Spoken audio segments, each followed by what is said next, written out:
चौरी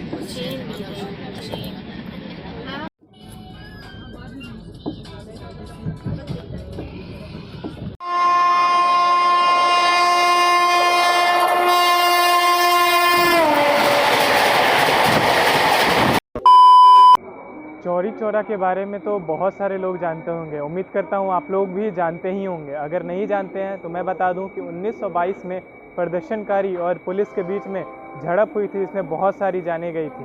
तो इन सारे सिनेरियो को देखते हुए और ये सारी जो घटना थी वो चौरी चौरा नामक जगह पे हुई थी, जो कि गोरखपुर में है और गोरखपुर से लगभग 10 किलोमीटर की दूरी पे है। तो इन सारी चीज़ों को देखते हुए 1 मार्च 1930 यानी कि उसके 8 साल के बाद भारतीय रेलवे ने एक ट्रेन चलाने का फैसला लिया, जिसका नाम चौरी चौरा एक्सप्रेस रखा गया। इस ट्रेन चलाने का जो मेन मोटिव था वो था कि श्रद्धांजलि देना जो वहाँ पे शहीद हुए थे चौरी चौरा वाले इंसिडेंट में। तो चलिए, जिस ट्रेन का नाम चौरी चौरा एक्सप्रेस रखा गया है उसी ट्रेन की यात्रा आज आपको देखने को मिलेगी। तो मेरा नाम है सागर और आप देखना शुरू कर चुके हैं SK ब्लॉगर्स।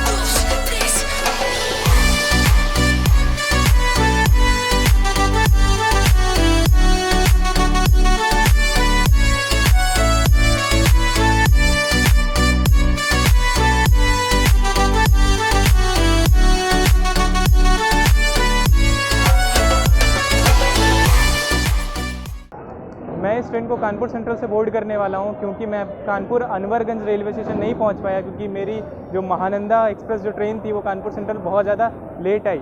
चलिए कानपुर सेंट्रल के बारे में थोड़ी सी जानकारियाँ आपको दे देता हूँ। कानपुर सेंट्रल का स्टेशन कोड है CNB और ये railway station north central railway के प्रयागराज डिवीज़न में आता है। इस स्टेशन पर टोटल 10 प्लेटफॉर्म्स है, 331 ट्रेनों का हॉल्ट दिया गया है। 33 ट्रेनें ऑरिजिनेट होती हैं और 33 ट्रेनें टर्मिनेट होती हैं। अगर आप कानपुर सेंट्रल आते हैं या फिर कानपुर शहर में आते हैं तो बहुत सारी चीज़ें हैं घूमने के लिए, जैसे कि आप जू जा सकते हैं, टेम्पल्स हैं, चर्च हैं, पार्क्स हैं, बहुत सारी चीज़ें हैं यहाँ पे।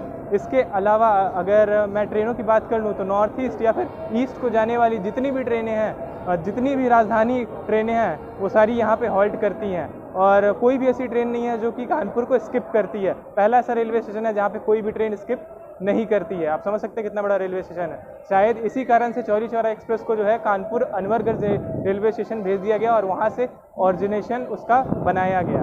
चलिए मैं वेट कर रहा हूँ और 5 मिनट का समय बाकी है और हमारी जो ट्रेन है ऐसा अनाउंस हुआ है कि 6 नंबर प्लेटफॉर्म पे आने वाली है। तो मैं अभी 6 नंबर प्लेटफॉर्म पे आ चुका हूँ।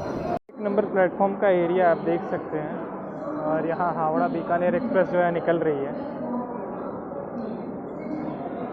सब कुछ 1 नंबर प्लेटफॉर्म पे आपको मिल जाएगा।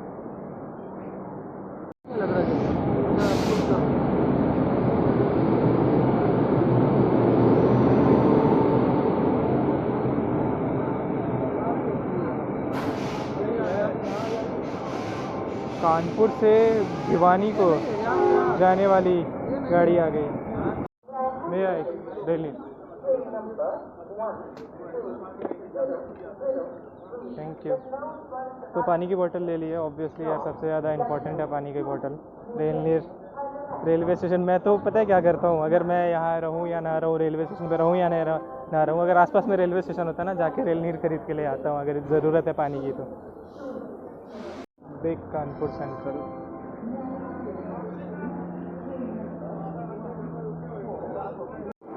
कानपुर के वेब 7 लोकोमोटिव के साथ आज हमारी चौरी चौरा एक्सप्रेस चलाई जाती है।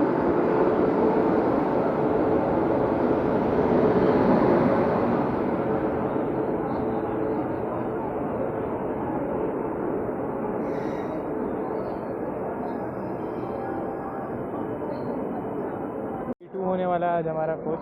चलिए चलते हैं और आपको दिखाते हैं इंटीरियर।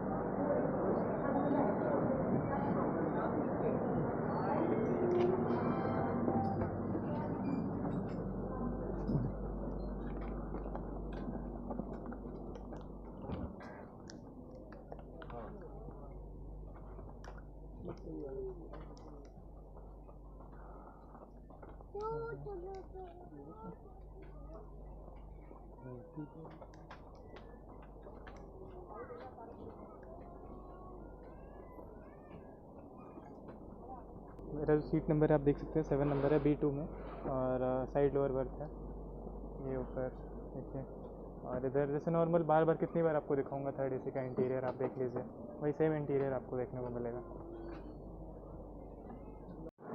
बात ऐसी है कि मुझे बहुत दिनों के बाद मिली थी साइड लोअर सीट, लेकिन वहाँ पे एक अंकल आंटी बैठे हैं, थोड़े बुज़ुर्ग हैं, और आंटी ने बोला कि कमर में बहुत ज़्यादा परेशानी है बेटा, मतलब बगल वाली हमारी मिडिल वाली सीट है, तुम वहाँ बैठ जाओ। मैंने सोचा यार इतने दिन के बाद मुझे मिली साइड लोअर बर्थ, और उसमें भी अब ऐसे बोल रहे हैं। तो मैंने क्या किया कि बगल वाली जो सीट थी, यानी कि मतलब बगल वाली जो साइड लोअर सीट थी, उस पर मैं अभी बैठा हूँ। उसके बाद आगे देखते हैं क्या होता है। अब यार जो अंकल आंटी आप मैंने वीडियो में देखा, जब मैं इंटीरियर दिखा रहा था वही थे, और चलो यार कोई बात नहीं, मैं तो एडजस्ट कर सकता हूँ, लेकिन वो एडजस्ट नहीं कर सकते शायद। कोई बात नहीं, चलिए। वैसे तो टाइम हो चुका है, 5 मिनट ज़्यादा हो चुका है, चलिए देख लेते हैं डिपार्चर। समय से 20 मिनट की देरी से हमारी ट्रेन जो है वो कानपुर सेंट्रल रेलवे स्टेशन से निकल रही है। देख सकते हैं टाइम 5 बजे टाइम था, 5:20 हो रहे हैं। और जो थर्ड AC कोचेज़ हैं वो एकदम आगे की तरफ हैं। Lucknow junction Agra fort express from Lucknow junction to Agra fort has been cancelled. Inconvenience for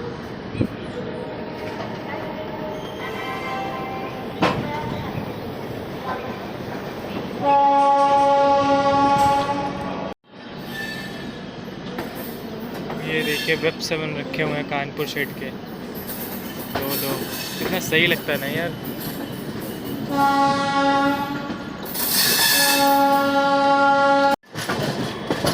और हमारा डोमिनेटर भी है वेब 7।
अस्सी किलोमीटर का डिस्टेंस कवर करने के बाद समय से 30 मिनट की देरी से हम लोग पहुंच चुके हैं फतेहपुर रेलवे स्टेशन, जिसका स्टेशन कोड है FTP। और ये railway station north central railway के प्रयागराज डिवीज़न में आता है। इस स्टेशन पे टोटल 3 प्लेटफॉर्म्स दिए गए हैं, 48 ट्रेनों का हॉल्ट दिया गया है। एक ट्रेन ऑरिजिनेट होती है और एक ट्रेन टर्मिनेट होती है फतेहपुर रेलवे स्टेशन से। फेमस ट्रेनों की बात कर लूँ तो पुरुषोत्तम एक्सप्रेस, प्रयागराज एक्सप्रेस जैसी ट्रेनें यहाँ से होकर गुजरती है। इसके अलावा हमारी जो ट्रेन है उसका यहाँ पे 2 मिनट का हॉल्ट दिया गया है।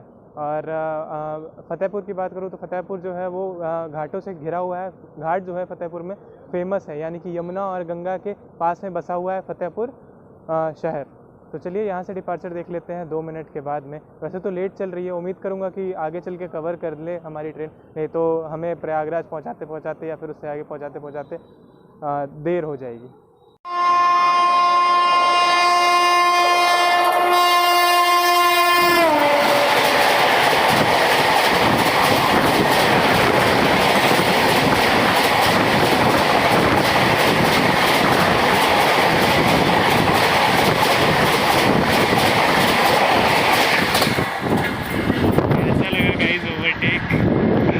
मुझे तो समझ नहीं आई गाड़ी कौन सी है। Ready guys for the second overtake.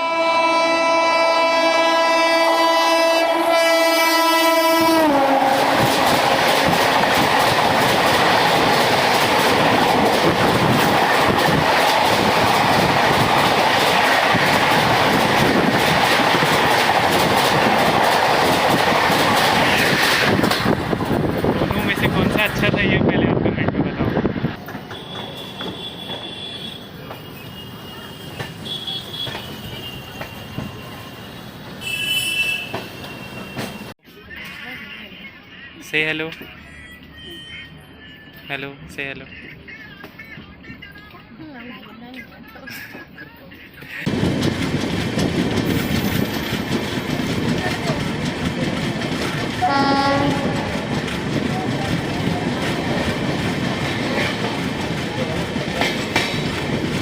एक 115 किलोमीटर का डिस्टेंस कवर करने के बाद अपने समय से 50 मिनट की देरी से हम लोग पहुंच चुके हैं खागा रेलवे स्टेशन, जिसका स्टेशन कोड है KGA। और ये रेलवे स्टेशन भी NCR यानी कि नॉर्थ सेंट्रल रेलवे के प्रयागराज डिवीज़न में आता है। स्टेशन पर टोटल 3 प्लेटफॉर्म्स हैं और 8 ट्रेनों का हॉल्ट दिया गया।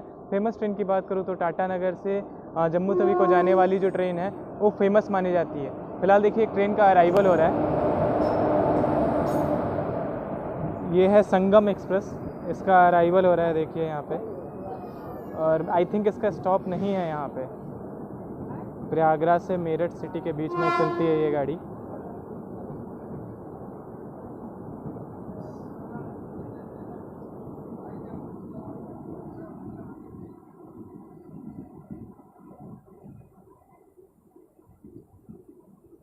तो मैं गाइस बता रहा था कि जैसे कि ये खागा रेलवे स्टेशन है, ये 115 किलोमीटर का डिस्टेंस है, ठीक है, मतलब कानपुर से लेके यहाँ तक का।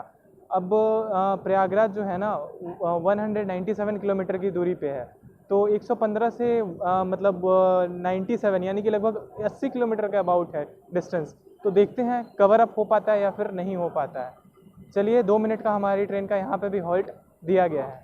ये संगम एक्सप्रेस खड़ी हो गई यहाँ पे, हालांकि यहाँ पे स्टॉपेज नहीं है।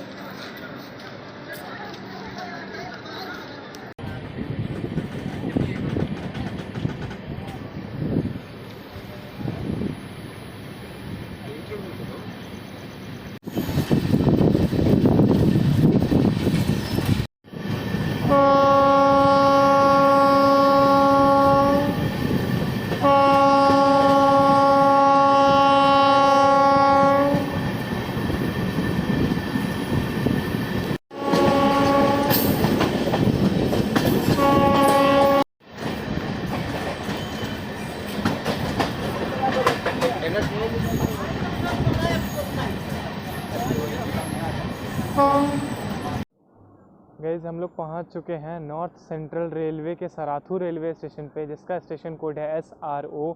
और ये जो रेलवे स्टेशन है यहाँ पे 2 प्लेटफॉर्म्स दिए गए हैं और 8 ट्रेनें मात्र आके यहाँ पे हॉल्ट करती हैं। कड़ा धाम तीर्थ है एक, वहाँ अगर आप जाना चाहते हैं तो आप सराथू रेलवे स्टेशन पे उतर सकते हैं, यहाँ से जा सकते हैं। व्हीकल्स आपको मिल जाएंगे बाहर से, वहाँ से फिर आप विज़िट कर सकते हैं। स्टेशन के बाहर भी लिखा हुआ है कि अगर आप कड़ा धाम जाना चाहते हैं तो आप सराथू रेलवे स्टेशन पे उतर सकते हैं। इसके अलावा एक चीज़ बहुत अच्छी लगी मुझे कि जो उत्तर प्रदेश के रेलवे स्टेशंस हैं, छोटे छोटे रेलवे स्टेशंस हैं ये सारे, लेकिन जो मतलब हाइट है ना रेलवे स्टेशंस की, वो मतलब प्लेटफॉर्म्स की जो हाइट है उसको बहुत अच्छा रखा गया, मतलब बढ़ा दिया गया है। और पहले जब मैं आया था, बहुत पहले जब मैं जाता था पढ़ाई करने, अम्बाला रहता था, तब मैं देखता था कि जो हाइटें थी ना छोटे छोटे रेलवे स्टेशन की वो कम रहती थी। और बिहार में अभी भी हाल कुछ ऐसा है, कभी प्लेटफॉर्म छोटा पड़ जाता है तो कभी हाइट प्लेटफॉर्म की जो है वो मतलब छोटी पड़ जाती है, कम होती है और छोटी होती है। इसके अलावा सराथू रेलवे स्टेशन पे उधना वीकली एक्सप्रेस नाम की ट्रेन जो है वो आके हॉल्ट करती है, उसका 2 मिनट का यहाँ पे हॉल्ट दिया गया है। सबसे ज़्यादा बुकिंग जो है सराथू रेलवे स्टेशन में उधना वीकली एक्सप्रेस में की जाती है, क्योंकि वो कानपुर होके निकलती है। तो चलिए यहाँ भी हमारी ट्रेन का 2 मिनट का हॉल्ट है और हमारी ट्रेन यहाँ पे 20 मिनट डिले आई है।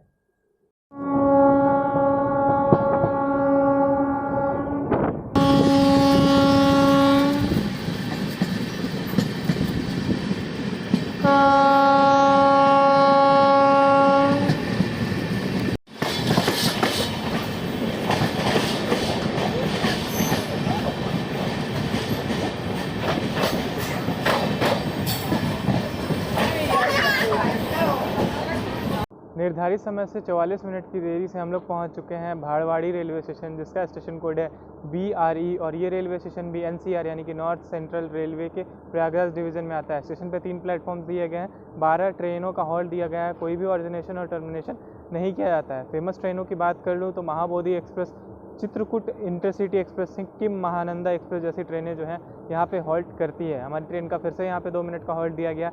अगला जो रेलवे स्टेशन आने वाला है वहाँ पे मात्र 1 मिनट का हॉल्ट है, तो वो रेलवे स्टेशन मैं नहीं करूँगा कवर, तो प्लीज़ माइंड मत कीजिएगा। सीधा आपसे मुलाकात होगी प्रयागराज रेलवे स्टेशन पे।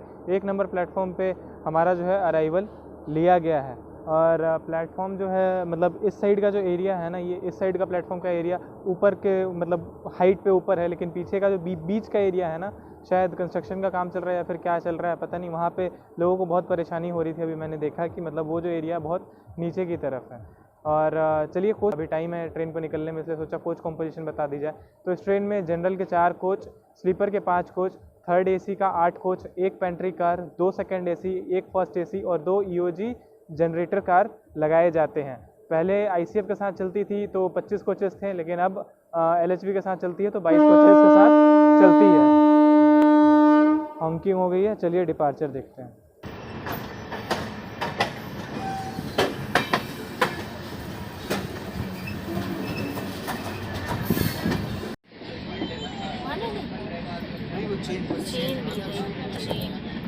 हाँ, बच्चों को तो कुछ खेलना ही है।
रिजर्वेशन नाही करते।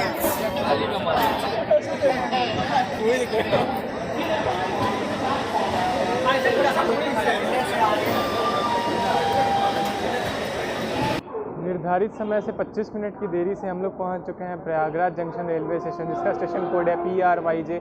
ये रेलवे स्टेशन NCR का एक डिवीज़न है। स्टेशन पे 10 प्लेटफॉर्म्स हैं, 206 ट्रेनों का हॉल्ट दिया गया है। 12 ट्रेनें ऑरिजिनेट होती हैं और 12 ट्रेनें टर्मिनेट होती हैं प्रयागराज जंक्शन रेलवे स्टेशन से। ऑब्वियस सी बात है यार, संगम आपको पता ही होगा कि गंगा यमुना और सरस्वती का संगम जो होता है प्रयागराज में होता है। दूसरा चीज़, कुंभ मेला जो है 12 साल में एक बार लगाया जाता है प्रयागराज में। आ सकते हैं, घूम सकते हैं। थका थका थोड़ा सा फील कर रहा हूँ तो माइंड मत कीजिएगा। और दूसरा चीज़ कि हमारी जो ट्रेन थी वो मतलब आउटर पे थोड़ी देर रुक गई थी, जिस कारण से हमें लेट हुआ इन्होंने में, नहीं तो हम लोग टाइम से 5 मिनट की देरी से लगभग आते। चलिए, हमारी जो जर्नी थी चौरी चौरा एक्सप्रेस में यहीं तक की थी। उम्मीद करता हूँ आपने ये छोटी सी जर्नी एंजॉय की होगी। तो फिर मैं मिलता हूँ आपसे एक नई जर्नी में, एक नई एक्साइटमेंट के साथ। तब तक के लिए आप अपना ध्यान रखें और ऐसे ही अपने भाई को सपोर्ट करते रहें। अगर चैनल को सब्सक्राइब नहीं किया अभी तक तो जल्दी से जाके कर लीजिए। और आप मुझे इंस्टाग्राम पे भी फॉलो कर सकते हैं, लिंक आपको डिस्क्रिप्शन में मिल जाएगा। जय हिंद, जय भारत।